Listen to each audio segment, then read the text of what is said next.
Hello guys, welcome back to my channel Physics Passion. Today I have come up with a video which will cover the basics of force and inertia. So first of all, I will take force. What is force? It's a muscular effort required to push or pull a body.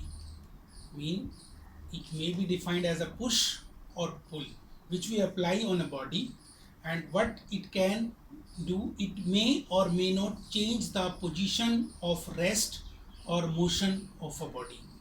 Our applied push or pull, mean our applied force, may or may not be capable to change the position of rest or motion of the body. For example, if I try to push a wall, it's all in vain. I will never be able to push a wall at all.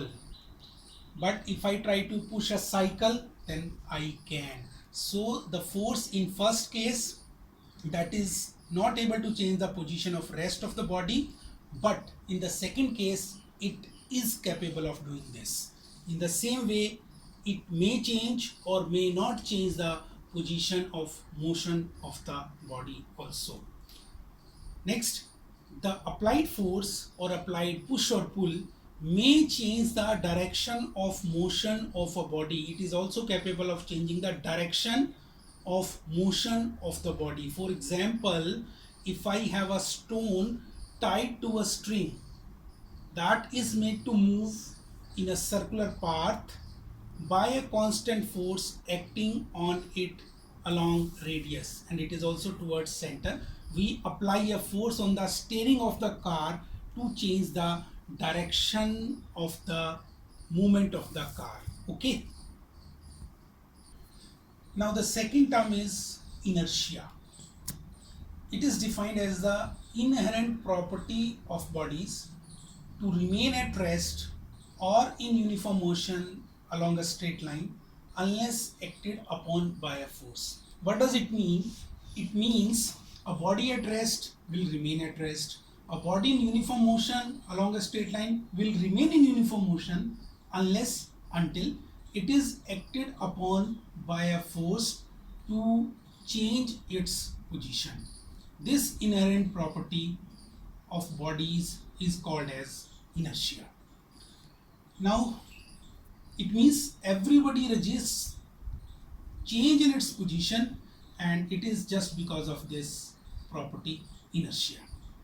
So this inertia can be categorized into three parts. First one is inertia of rest, second one is inertia of motion, and third one is inertia of direction. The name themselves signify that inertia of rest is nothing but the property of a body to resist the change in its state of rest.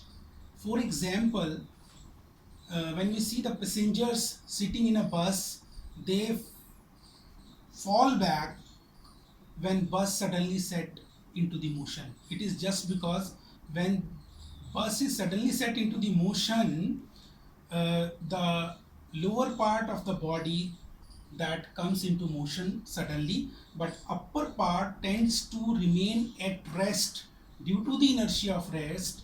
That's why the passengers, they fall backward.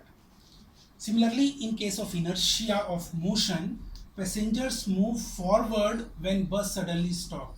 Again, we can explain on the same lines. When the bus is suddenly stopped, the lower part of the body that comes to rest suddenly, but upper part that tend to remain uh, in motion just because of inertia of motion. That's why passengers move forward just because of this inertia of motion. And third one is inertia of direction. When bus suddenly takes a bend, passengers are thrown outward, mean the another direction.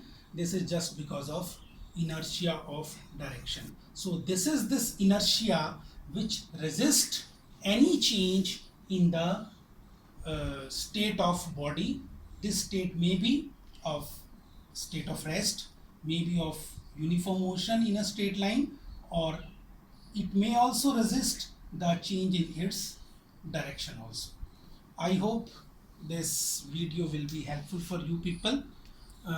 Thanks for watching. I will come up with certain other topic on mechanics in the forthcoming video. Thank you.